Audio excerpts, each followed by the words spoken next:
wrong scene. Hey everyone! I am just watching the last couple of seconds to that game right now, and that's about the reaction I expected. What the fuck? Noob, raffle, lol, what?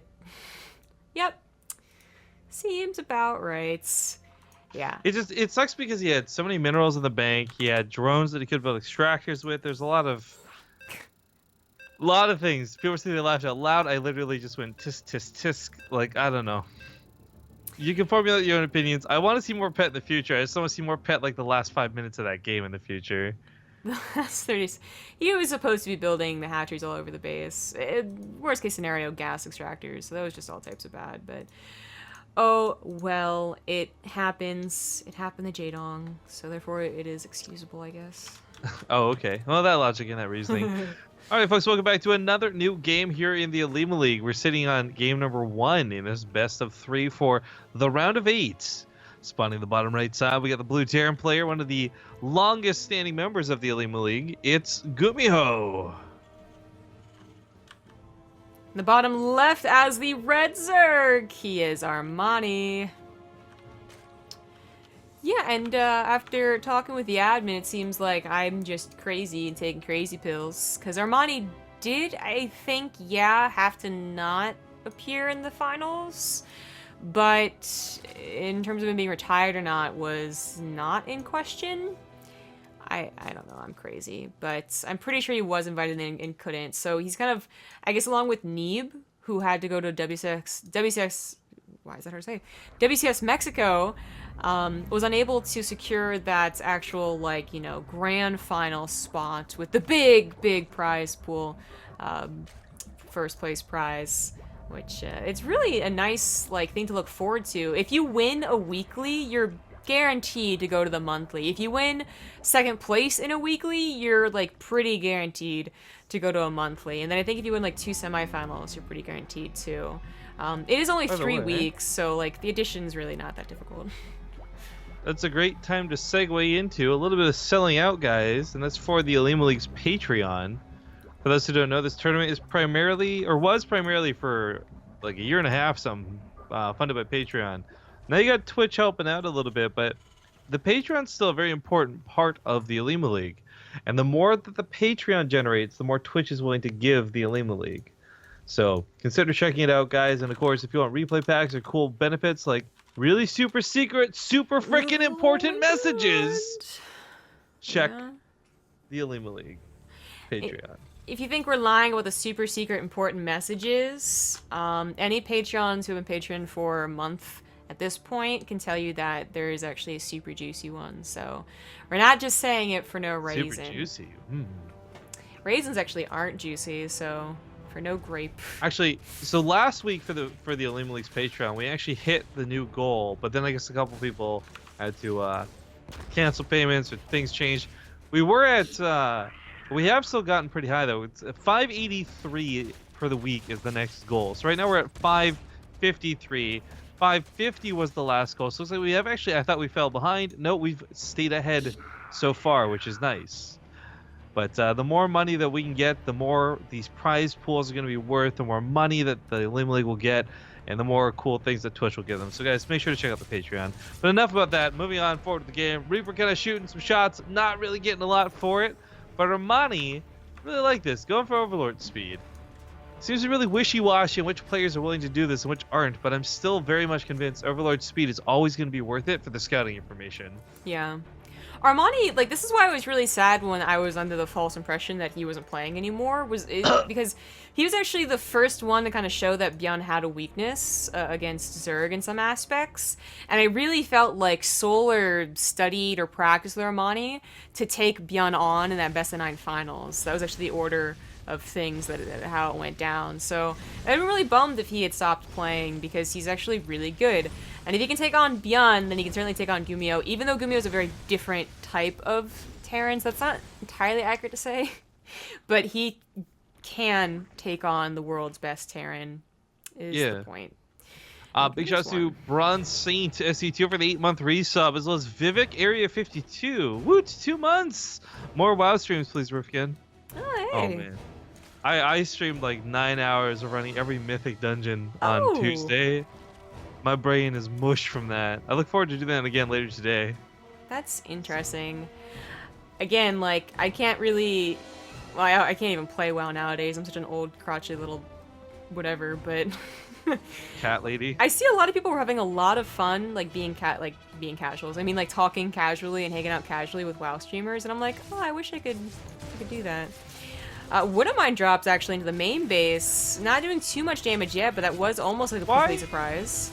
Why a Banshee follow-up, though? So, hang on, the Hellions I really enjoy. The Hellions medevac comp, okay, that's cool. It's not back, it's still bio behind it. But the Banshee, why the Banshee? I think this is a defensive Banshee, in case there is roaches or Ling Flood. Because it doesn't have speed on it, or speed. It doesn't have cloak on it, or speed. It is moving across the map, but as long as he doesn't lose it, it can always be that defensive Banshee. It's always a question of, like, does he really need it? Probably not, but... Armani gets a full scouts. I'm actually not sure if he saw the Banshee timing or not. More Hellion fire going down. Here's the medevac did not die, so 3 more, 4 more, maybe a couple Lings? Nope, not gonna go for it. Stim was, by the way, kind of like what you got instead of Cloak. They both tech labs kind of came down at the same time, and then transferred over.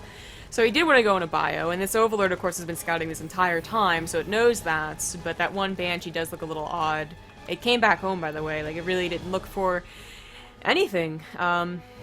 What's funny is that because the queens were busy, it could have scanned and then cleared up creep tumors, but it's not necessarily worth a scan this early on, and the Banshee is just that very much so a safety precaution. Keep it alive, feel safe for a very long time. Because your production has only just started kicking in, as we can see for GuMiho. It's gonna be Ling Bling Muta. Wing Wang Wazzle. Wicka wicka wicka what? I do like Armani Wimmy with Wham this. Wham Wazzle, like the Futurama funeral bot. I thought like multiple things did it. Was it only that one? Maybe multiple things did. I always just remember him doing it. Oh. Yeah. Yes, I did, by the way. Thanks for noticing. So, I love Ling Bling, always have, and I think Armani played it really brilliantly. Again, bring it back to the games he played versus Beyond. Now, this is what, like, 2 months ago at this point, because it was about 2 weeks before the Ting finals. So, I think that's about accurate. It's been a while, of course, but he took on Beyond in all 3 games I think they played, or maybe it was only 2, but still, like, really close, 2-0. Against the TVZ Master with Ling Bling. So I got a lot of faith in him. GuMiho didn't play a super odd game, by the way, which he does have the potential to do. Just the Banshee thing, the Hellion thing is a little bit unorthodox, but he's lately been playing that type of style. Him and, like, any other Terran besides Beyond, basically, aren't just going for the 2-on-1. Just go for drilling claws behind this. I like this. Oh. That looks cool, I would say. Well, focuses down the Banelings the best he can, but realizing he's not going to do that with the Mutalisk there, has to pull back. Yeah. Unfortunately, that's all the Hellbat sacrifice for it. Yeah, I mean, they were kind of like additions, not super important, but now he's missing that buffer, he has to be extra careful. Oh, no, you Widowmine, you sneaky little thing. That was actually really good. Damage to Mutas and got all the Banelings. Only 2 left? That's something you definitely snipe. But this, I think, is too small of an army to go this deep on a creep. Oh, there's more reinforcements. Oh, maybe not now. 2 Liberators coming against the Mutas. Not enough Banelings quite yet. GuMiho tells us to be very careful, though he's not clearing up the creep. He doesn't have combat shields. I didn't notice. Oh, shit. Lings actually might be taken on now. And everything does just kind of go away in great Liberator splatters. actually might kill the rest of these Mutas. Oh, no, he can't chase. Oh, yeah, just like instantly loses 2 at the last second there. Ooh. Down to 4, but remaking 7. He did push back a good chunk of GuMiho's army, but that was definitely enough extension with the Mutas, and his queens can't replace the creep here still. So going back to the combat shields for a moment, I think while we're really used to watching a lot of the like 1-1 timeouts with it when we have Beyond and you throw them on others do that typical 2 medevac drop, we've actually been seeing quite a few Terrans have this timeout with the 2-2 instead. Not a big fan of that. I think the faster you get those combat shields, the better fights you'll take, but man, GuMiho's Widowmines are hitting all the Banelings today. They've been getting pretty good hits. You know, they do have that drilling claws, so they've been able to position easier.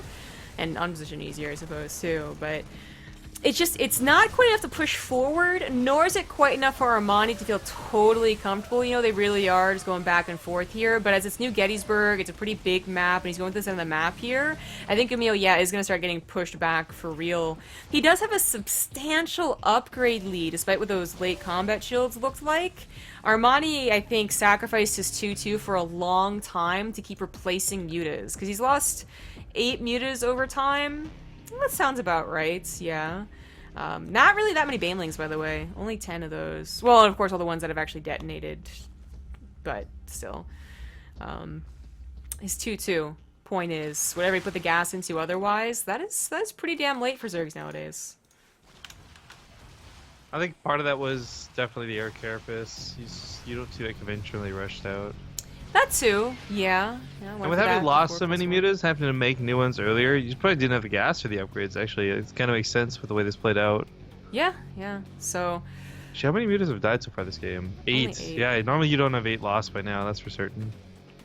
They were at a pretty crucial time, I would say. That was around the time they were like about to start 2-2 and whatnot, so... It's a bigger deal than maybe if this game goes 50 minutes it looks like, is actually a good thing. Couple of mutas go down there accidentally. Whoops. But Armani did successfully push GuMiho all the way back. And even though he has later 2-2, the 3-3, like, the Terran's almost always going to have the 3-3 a bit faster. So that's not too odd to see. And as you're planting the creep, he should look for maybe a 5th base soon. But he's trying to get up to a hive as well. And take some Corruptors, take care of the Liberators. See if he goes for Ultralisk. He probably will, but I mean, more like how quickly he'll go into Ultralisk. Because you can play, you know, mid-game a little bit longer if you get a good amount of mutas. He's at 18, so as long as he doesn't take on the Liberators face-to-face and mess up his micro, he could just try and dominate with lair tech units with decentish upgrades as 2-2 finishes. I love the persistence out of GuMiho to keep this depot alive, but also Armani's like desire to kill it. This is the only thing that's important in this game right now. It's all that matters. As the game goes north, more and more north for the Terran, this is going to be a lot more likely for Lings to flood through than for GuMiho to, you know, flood Marines through. So I really like the insistence of Armani to try and get that. Wouldn't mind not too useful here. Mr. Turret's also not too useful. It's not going to take it on, though, just predicting the Marine's going to be covering for it. And they are. They're actually looking to trap the mutas. It's going to force him into that Widow Mine. Oh, no, he kills it. Good job having an Overseer with Overlord speed. He could take on that missile turret easily, but just can't be caught by the Liberators. Just flying through everything now. Eventually, GuMiho should catch him with something. Ooh, the upgrades! Ooh, can he get those? No, he's not gonna go for it. Well, Armani looked like he was prepping to catch GuMiho off guard, you know, on split and whatnot, chasing the mutas, but then backed off from it. Guess realizing his hive was almost done, and he didn't want to chance it off of creep, even if GuMiho wasn't paying attention. This amount of creep spread is so important as well to what's been going on. His persistence with the Queens perhaps isn't so obvious, but man, if he didn't have this creep spread, there's no way he even has a chance to fight against GuMiho. It's a pretty big army for GuMiho, yeah. But it's actually a number of Marauders here, so they go forward a little bit more. Ideally, they don't soak up the Banelings. In fact, ideally, the mutas take care of them. As the Liberators are a little too shy to just go, you know, rushing in here. He knows that Queen's going to be in the ground, and he's seen the Corruptors added on to the mutas, too. And he wants to have those Liberators alive, not just to completely take care of the mutas once and forever, but also in case Ultras are on the way out. Because this is, almost a 14-minute game. There's been no base snipes. You know that they're probably on their way to that hive tech, which yeah, he is. It's interesting because he's already got Katniss Blade, he's got Broodlords, he's got money to build plenty of Ultras. But the fact that he's got the potential to swap to Broodlords at any point, he's got to do the most fearsome thing. Because he did invest in Corruptors earlier too. Granted, mostly for anti-air, but with 9 Corruptors, this very easily become Broodlords. Mm-hmm. Yumi was kind of running out of time.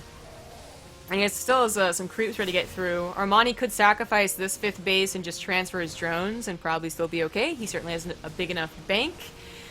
Now, GuMiho could also replace his units, but no Ghost Academy, no second starport either, I don't believe, and everything just comes crashing in here. Very bold move from Armani.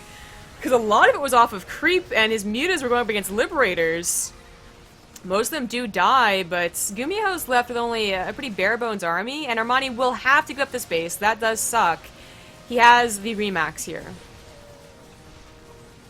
Well, not quite Remax, but almost. He's supply blocked. But he's going to have all of his upgrades when those ultras pop, including that ultimate, very important plating. Now, GuMiho could back off. He's also on his own 5th base, and it's turning into a planetary right now, so a base here, you know, trading out the army over there, it's not too terrible. And the game will continue, but I'm not sure he's considered the Broodlord thing. The Broodlord thing is going to be kind of funny. I was actually going to start talking about the Thor and how good the mutas, but then the Liberators have been doing their job, adding that little bit of extra fluff. Do you actually transform this Thor or not? Because it really does feel like you got this Thor solely for some splash damage and not for much else. Otherwise, we see an investment of like 3 or 4 more. Ooh, Vipers. I guess to abduct the Liberators or any of the Vikings that come out. GuMiho does finally get a 2nd starport. Yeah, only a 2nd one. He has some pretty decent armor upgrades on his mech. That's always nice, but not really a direct answer to the Broodlords. In fact, making a couple Widow Mines not going to be that useful here. Not the worst thing to have, ever. They deal with the Ling Floods, they might deal with they get more Banelings, and they can actually cut through the Ultra in enough numbers, but also not the ideal units. Gives up another 5th base. This one probably could also be sniped again too, really, with a handful of units. But it's not going to go for it. Instead, stuck now, because the Broodlings are on top of his army. Going to pop all of the Widow Mines. That's why they're especially useless against this army composition. Oh, please don't get that one Baneling. Oh, okay. Hey, GuMiho's had some pretty lucky Widow Mine hits. I thought maybe we would get it. This army, though, for Armani, by the way, it's terrifying. But, man, if there's like one Infestor in here, it would significantly increase the volatility of it. Good point. Also an Overseer. There we go. Oh, man, he's really gonna need it too. Popped off on those Banelings, though. That would have been great. He's gonna need Fungals, or at least a really good Lynx around, or hope the Broodlings actually hit the Ghost. Point is, he's gonna need something to interrupt with the Ghost Snipes, because GuMiho has quite a big bank, and he could get up to, like, 10 Ghosts. And then it kind of flips back, I feel, into the Terran's favor, but a huge Doom Drop was not expected this late in the game. It goes right in the main base, where every important tech structure is. The Ultra Skyver in the Invasion Pit, the Hive, Banelings don't really do a lot. They crash into mostly Marauders here. The Ultras could definitely be sniped and kited by this many units. And that's exactly what's happening. The base does go down to the Broodlords here. The army is hiding. It's probably better than anything else, really. They're gonna maybe get this base here. It might turn into a base trade, but I don't see how GuMiho can actually win against the main army. Well, it's mostly Broodlords now. Vipers just going to their death. Not too helpful there. I mean, so GuMiho's army numbers are better, but it just doesn't... I don't know, mobility from Terran is a hell of a thing. If he had more medevacs and more medevac support, I would feel so confident for GuMiho. Like, no doubt in my mind he wins this game. But the fact is, this army's going to get cleaned up by Armani coming home. Armani's main units, by the way, are still on the other side of the map. Broodlords, Queens, Vipers, you name it. It's just the Ultras and the ground army coming back. Oh, Banelings rolling, rolling, rolling. I mean, it's in a lot of Marauders, but it's going to clean this force up. Normally this wouldn't be a good trade, but it is about just trying to win straight up as fast as you can for these fights, and not about trading for like economic advantages to the lead. So, yeah, wasting on Marauders, not preferable, but kind of justified. This Ultra actually ends up going down. A bit of, well, a lot of miscontrol actually on top of it actually keeps it alive. This is awkward. The Lings ended up blocking it out, but ended up soaking the Thor hits, so I guess good and bad, I don't know. Right? There's a lot of action going on everywhere. A lot of these blue dots are just Widow Mines or, you know, single Marine here and there, whereas Armani's big red dot is really powerful T3 units. Parasitic Bomb taking out those Vikings is really going to sting. GuMiho really needing anti-air. Let's see. 7 Vikings, 7 Corruptors, and 7 Queens, which Armani's been pretty good about keeping each other covered. Yeah, well, this is kind of what I predicted. It was close, though. Armani, like, you can lose this army. You still got, like, 2k income behind this. Yeah, there's that. Despite all these bases and these trades. Although, man, this Widow Mine gets some really nice hits. The ground army might be able to help out if it weren't for that one damn Ultra, but it's low enough. He doesn't focus it down. He's busy shooting the sky. Yeah, and the queens weren't there to transfuse the corruptors, so it looks like he was about to lose the air war. And if he loses the corruptors, the Vikings can kite around the queens and try and kill the brood lords, rather. So he still has to be careful, but he should have this. Missile turrets don't help. Blinding cloud on them. It's gonna seem funny, but it is useful. And that might just be it. The corruptors are taking on those Vikings. The queens gotta help. Queens! Corruptors! Unfortunately, the Vikings really want to kite. Would they be able to? But sadly, not able to. Feels bad, man. Okay, GG, Armani takes that game. 20 minutes on New Gettysburg. Going to the Zerg's favor. We don't see a lot of 20-minute games anymore of any variety, so I'm always stoked when that happens. Talked about that a little bit earlier, too, but man, that late game is so hard to fight, and I don't blame GuMiho. It's tough to make a lot of decisions when it comes down to it, but you could see like he had the right ideas. Like he was starting to get the Vikings. I think he just realized it was all like a little bit too late, and unfortunately the ground army was suffering so much for it. I'm almost wondering though, with how nerfed their damage versus non-light units is, would maybe massive liberators still have been better there? Like there's just everything was so clumped up, right? They would have been hitting the broodlords and the corruptors and the mutas and everything. It's always such a hard thing to call because sometimes the Viking kiting capability is worth so much more. Yeah. Not often, but yeah, I'm certain. Well, they're still taking a while to get into the game. I don't think I was supposed to make it, but I'll ask. So, it's a long game anyway. Let's go to a commercial break while we get this all set up. Welcome back. Cut that a little bit early because they made it and then they got right into it. Stereotypical Koreans, am I right? The top left on King Sejong Station, his map choice says he is down 1. It is the blue Terran, GuMiho. And it's funny opposite in the bottom side, currently up 1 game. It's going to be Armani.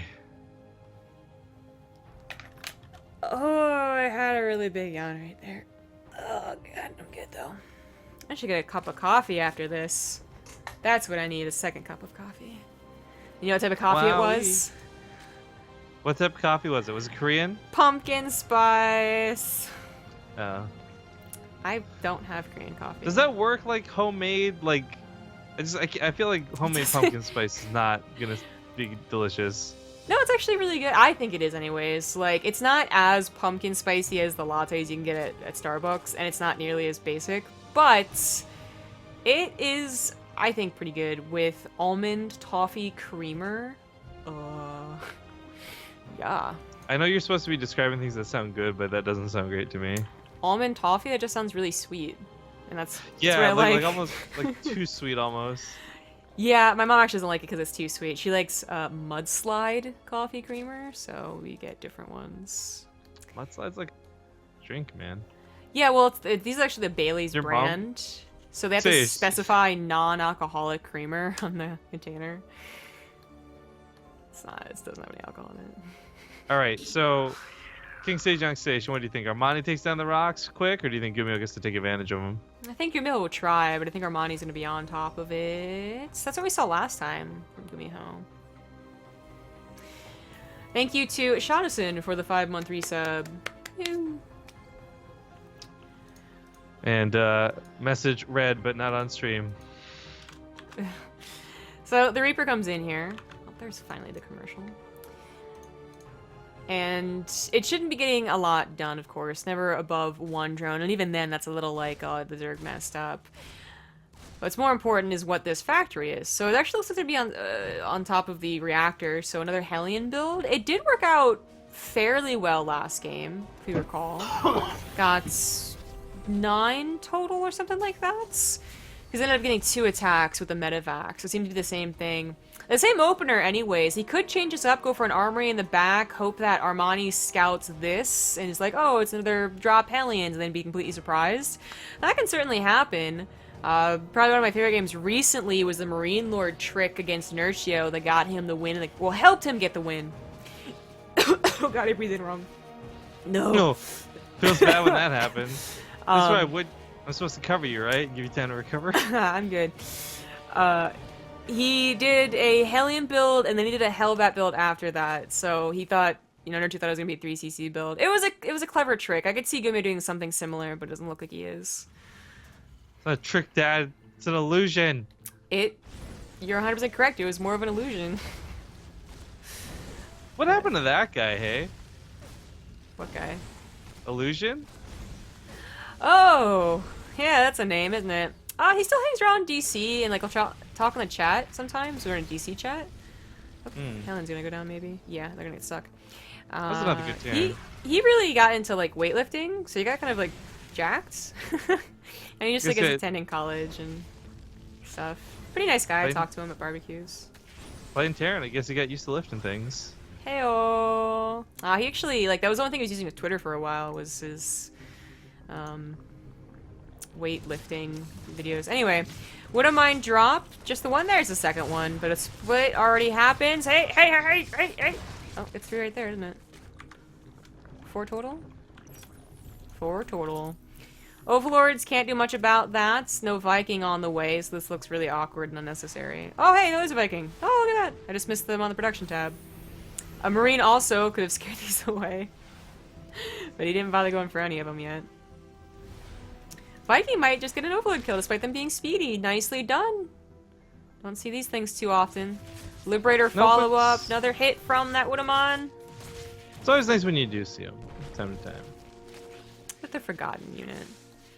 Everything else has been... The Corruptors were also the Forgotten unit, but then they got buffed, so... What else? We're like, now you can attack ground, kind of. But you're better at attacking ground than most units that attack ground, so there you go. Well, they're good in the balance test. I have a story about that, actually. Thank you to 6 Factorial for the 12-month resub. By the way, he does end up taking down the rocks. I was curious about that, because we've been seeing this happen more and more. Zerg being very, very proactive. And Terrans never getting to abuse the backside. In fact, I'd argue there's quite a few Terrans that don't even bother planning that build anymore, because you never get to use it. Oh yeah, absolutely. I would say that's a lot of Terrans nowadays. Anyways, on the balance test, you know, I talked to you that I faced a Villo.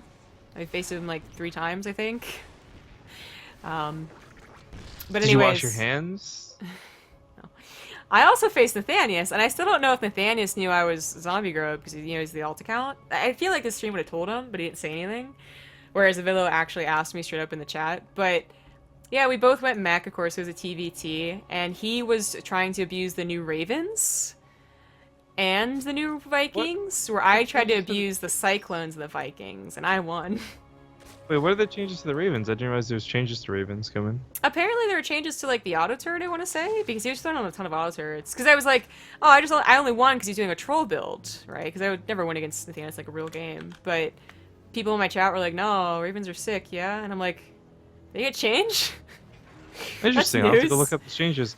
Yeah, I mean, I know most of the big changes. Didn't realize Ravens were. But anyways, Hellions running around and that drone counter gonna start racking up. This is something where I really like this. Whether it's old days of people like, I don't know, Journey just elevator Hellions up on Overgrowth and other cool things, or whether it's GuMiho just dropping them around the way he is, it's more guaranteed damage.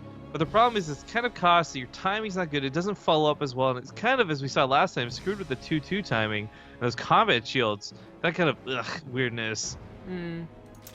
I forgot to change my sound settings, which I'll quickly do. Oh, is there no in-game sounds? Oh no, there's in-game sounds, but they always have to be slightly uncomfortable to me to be good for the stream. Yep, for the good of the stream! For the watch! Yeah, so hopefully that's a little bit better. No one's really heavily complained, but I'm sure people would have said so if I asked, which I was very impolite. How's the stream? Yo, it's too bad. People are too nice to you with stuff like that too. You want like some actual feedback, and it's like, no, it's fine. I'm like, no, I know it's not fine. Don't tell me it's fine. I'm trying to fix it. Right? Yo, I had something to talk about for that, but there's a lot of overloads going down here. That doesn't quite supply block Armani, but then sends more overlords in. Ah! Okay. Not great. Yeah, Liberator taking on a queen here. Gets it. Sniped. Yo, 7 overlords have died this game, by the way. Yeah, the one for the Viking, and then I guess 6 more there. Well, I think 1 died over here, too, so 5 more there at least. Still, I mean, a considerable amount of overlords. I mean, almost 1,000 minerals worth of overlords gone. Yeah. Uh-oh, I need to plug in my headset. Lurkers? Hold up. Wait a minute. This is a reach. I like lurkers. I love the idea of lurkers, but unfortunately, unless GuMiho is completely caught off guard by it, can't see them playing, like, working. it is a very interesting thing to see coming out from Armani. I mean, he is up one game. That was an awkward pause.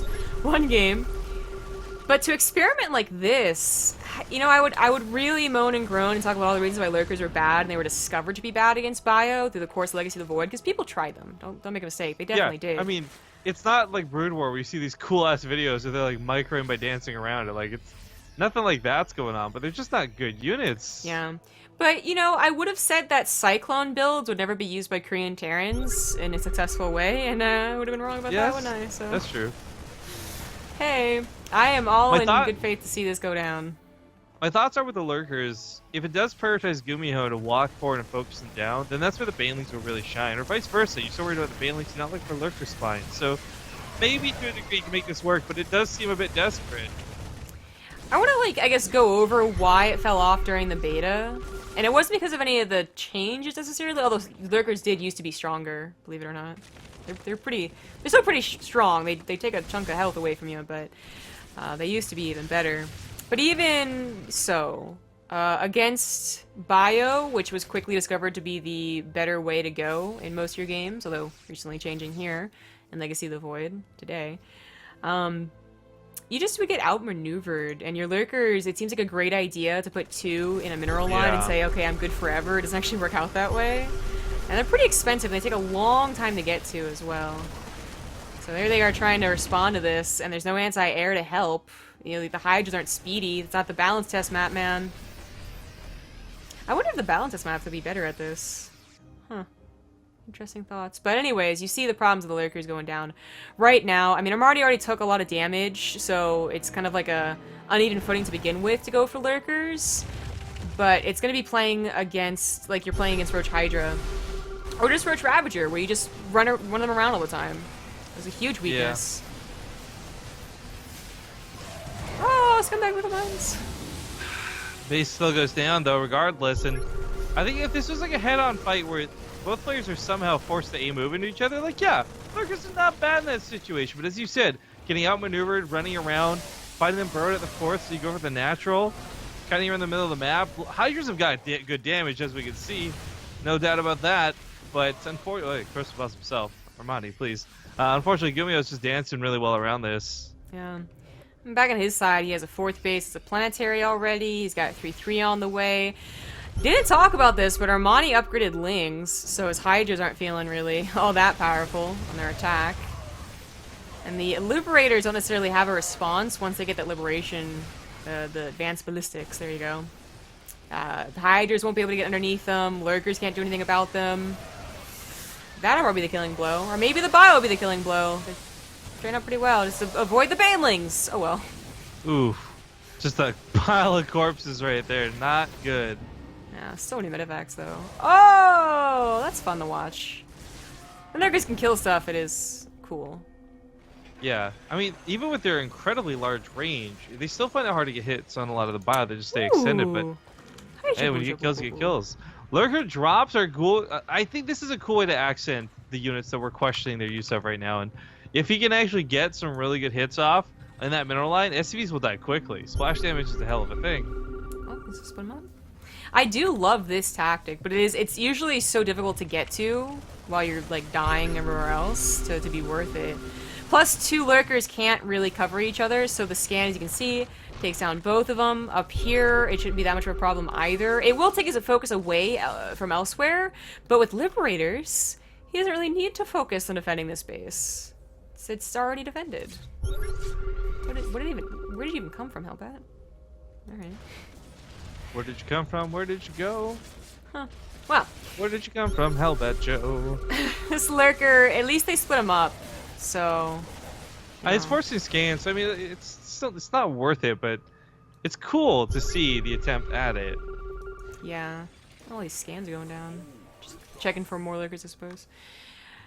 Alright, so GuMiho has a 20 supply lead. He has an upgrade lead. Honestly, he has a composition lead. So I'm really not worried for him unless he literally runs into 6 lurkers, which there are 10. So it's possible. Hold position, am I right? There's no creep spread to accidentally get scanned. He could totally go for it, but he's not. And even if he did kill all the ground army, I don't think he can take on the Liberators. The range is gonna, like, obliterate the Hydras. Bling's had to go in first, try and soak up all the damage. Look at him go. Liberators, beautiful, freedom. Amazing. Freeing up chokes one liberation zone at a time. Yeah, for the Terran, that's for sure. Vipers were a very good response against the Liberator problem, but I don't think he has enough, and they just run away. No, as we can see, he just reset up too. This Widowmine's still going to look to fire off on anything they can get their hands on. Man, I'm waiting. But it doesn't matter, the Liberators just wrecked everything. GG. Everywhere. GG indeed. Ah. No one saw that. Alright, we got to get Korean casters in here for game 3. Good catch.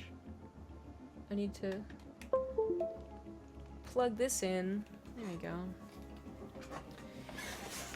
I'll have to tell the... Who is it? It's Armani who just lost. Maybe I can get her to tell me the map. Maybe Olivia will make? No, she's made someone else. Meanwhile, other semifinals is almost ready to go, so we'll finish up this final game. Then I think we're going to be doing Neeb versus Alive. Then we'll bounce back down here to this bracket, ideally. Hopefully we'll do both semifinals, but man, Alive versus Neeb. Ooh, that'll be a nice one. Ooh, he did give me the map choice. Oh. Okay, that's fine. Yes, that will be really cool. That way. Neeb versus Alive. Armani. GuMiho not alive. GuMiho is alive. And a Cranecaster. And you. And me. I remembered everything. My checklist is done, and we are just about ready to get into that game. The last game of this series. I'll join. I invited you. No, you didn't. Well, I definitely right-clicked and then hit a button. Okay, well, I joined, so it doesn't matter. He even was, like, vocally explaining what I was doing. And yeah, and it didn't work. That's why I just joined. Well, it's maybe a good thing it didn't work, because maybe you would have gotten a lobby bug. Yeah, man, between that and the freaking weird lag. So for those who don't know, like I had my own stream running to test, and I turned it off to see if it improved, but it's still I'm getting this weird FPS issue here, and it's not FPS, it's caused by latency. It just be glad Zombie Grub is streaming is all I can say. Hey. Don't be glad she's observing, but be glad she's streaming. Hi, observing's beautiful. You're whatever. Okay, I gave the Korean casters host. I think they're asking what game it is. And then they're being polite. And then that guy just said that he loves the other guy. Well, GuMiho and Armani said go. I love that go is... First of all, it is literally go in the Hangul, but the last letter is yo, so like go yo. Yo! Yo ma. I imagine they're always aggressive with it too, because they're always so ready to go. Just lippy. Yeah, the lippy, that's what. So. Oopsie. Oof, I did not mean to maximize Skype. Whoever wants to maximize... Does anyone maximize their Skype? How small is y'all's Skypes?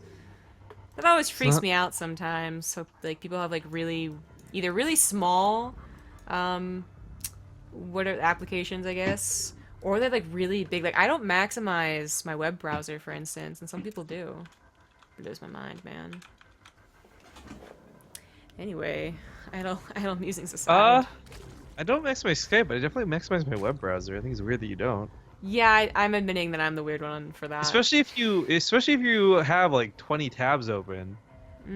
No. I like having a border, I guess. I don't know. I like I said, I'm willing to admit I'm the weird one for that one, but there's other ones that are weird too.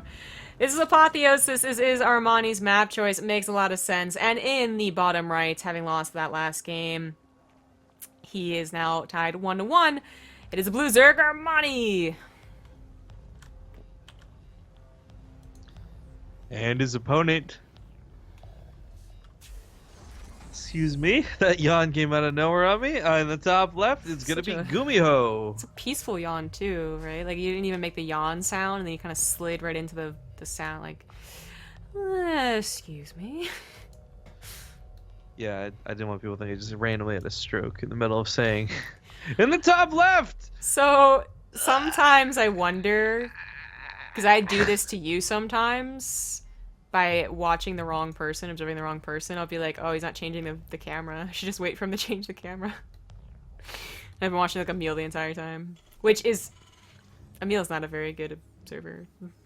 Like, Emil signed up for that stupid payment thing, and I realized I had to take it down because of that. Like, he was doing it to be a silly troll, but it occurred to me people might, like, troll with it. I wondered about that. I figured that you had some type of... well, I was planning to just verify with the players, be like, confirm this is you. They say yeah, then I delete any others. But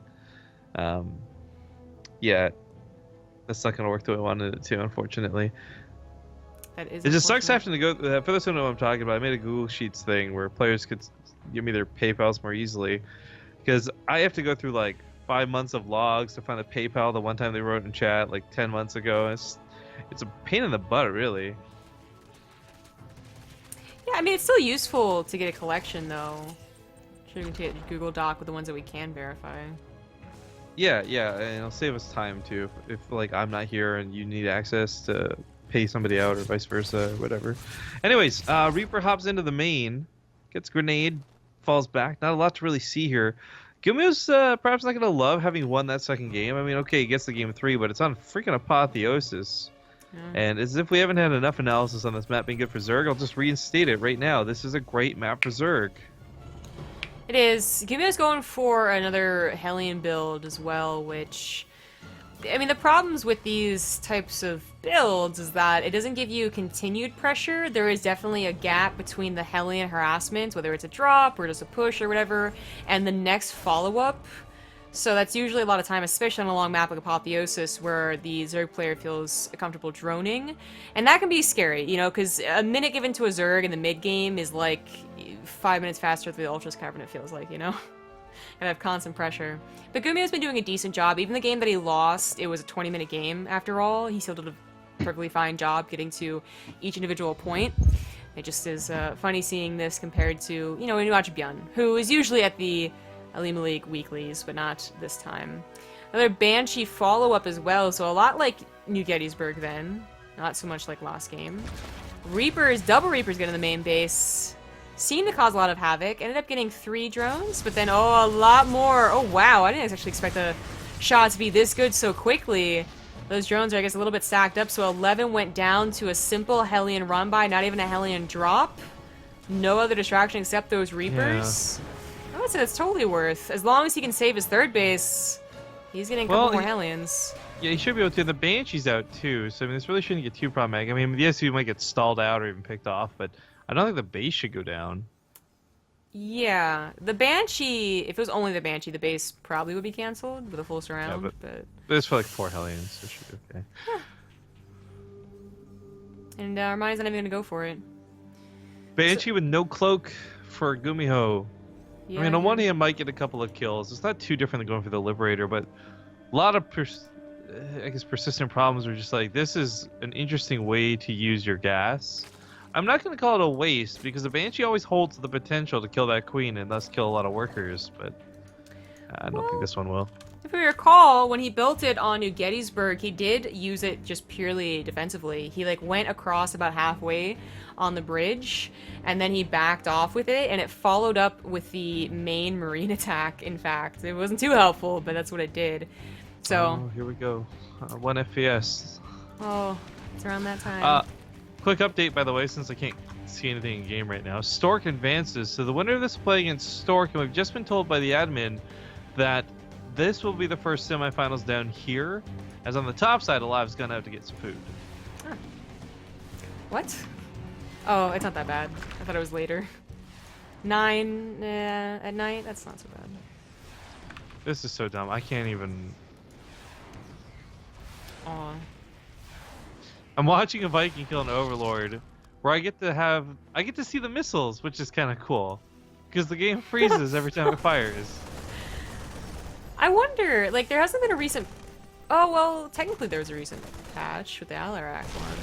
It was a week ago at this point, though. Yeah, but when this was happening in the past, this was also affecting Europe, right? It wasn't just Korea that this would happen on. It would be anything that wasn't North America. And Europe was fine. We had a whole crystal clear cast of the Corsair Cup. Not an issue. That's true. Well, added on to the Skype problems that will magically be fixed one day. And we'll never know why. But the argument, I actually understand, like, if traffic's an issue and there's congestion on Skype and all these other things, like, okay, I can see that lagging. But this is just so infuriating because I'm looking right now and everyone's going to tell me about a million solutions, but it doesn't matter because I've looked into this for years now. There's nothing going on that would cause this. Thank you to As Far As It Goes for the 18-month resub, and that's as far as Rifkin StarCraft 2 will go. 18 Yeah, FPS. Yeah, I was gonna say he's subbed for as many months as I have frames per second. Amazing.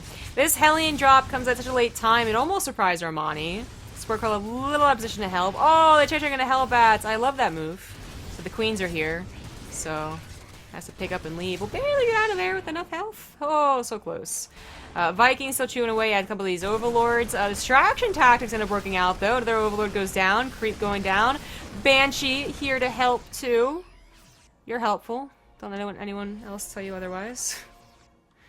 She leaves and never helps again.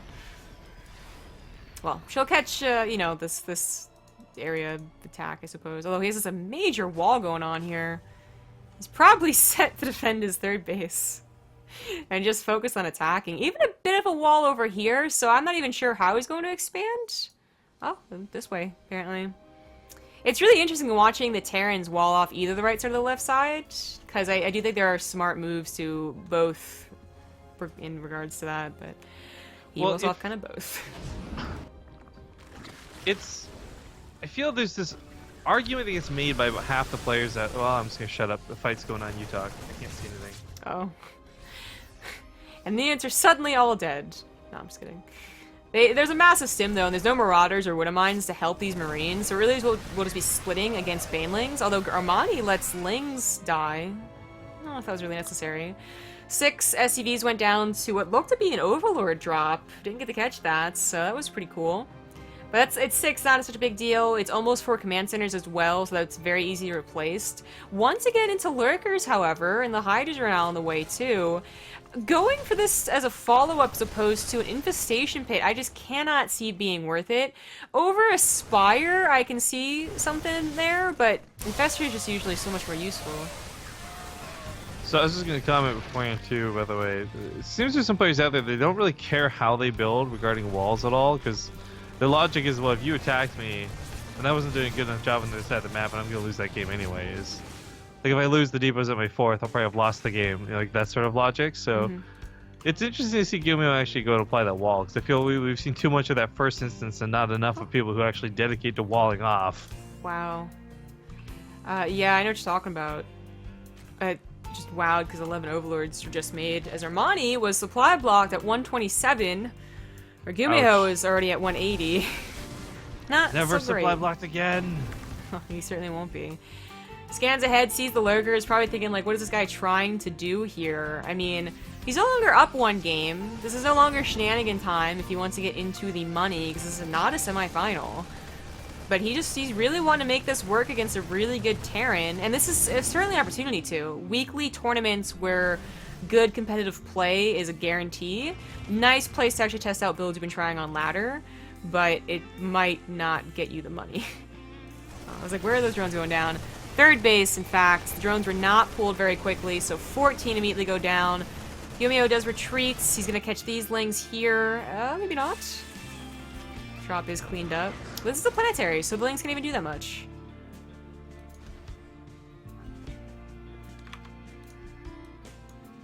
The game continues, and Armani, having been down 60 overall supply, looking a lot better.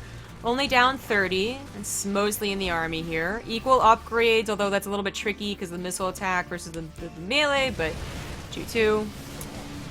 Hydras need to be covered by those Lurkers. They will just melt otherwise. In fact, they'll probably still melt if there's not enough Lurkers. The line's going off. Marauder's slow, super late. Didn't realize that. But once again, the Liberators. I just don't know how Armani deals with them other than going for Vipers, which is a decent move to do. Don't get me wrong, but you know, sometimes they fly over the Marines. They die pretty quickly after that. Oh, big drop in the main base. This actually almost killed Armani on New Gettysburg, but ended up kind of backfiring on GuMiho. This does not have a lot of Marauders in it, so the structure killing capabilities wasn't really there. And the medevacs, unfortunately, were kind of sloppily controlled there, so they went down to the medevacs. I don't know what these Widow Mines hit, but they were all clumped together. Maybe they had something really good. A lot of drones still going down. The army could actually stim and probably fight these Hydras. Of course, he's out of medevacs now. Is he completely out of medevacs? He has one medevac. Probably need to start building those. 19, 20, the high. Oh no, we didn't actually clean all this up. Those Marines are so spread out. They missed the medevacs, but they split really well. GG, without even really a main fight going down. Dang. They do Scatulus. No, oh god, hold on. Scantless Nozo. Scantless. Scantless Noso. Okay. Thank you for the 18-month resub. For Ire. There's no Protoss here. Well, there will be next, though, with Stork on deck and Neve in the top half of the brackets. We may actually, I don't know, TVP finals I'm hoping for, one way or the other. It's going to be TVP semifinals all over the place either way. So we will be, as stated before, doing Stork versus GuMiho first. While we, I guess, do a break between, I'm going to just try restarting my entire computer because I literally can bring nothing to the cast like this. So I'll see you guys in a bit. Okay. Well, he does that. This is going to be one of those extended breaks because we're going to the semifinals. That's what the Korean stream does. So 10 to 15 minute break time is their estimated wait. I know it sucks, but I'll try and get to you guys as soon as the players and lobby's ready. That is my cat's ear. Isn't it cute? Okay, bye.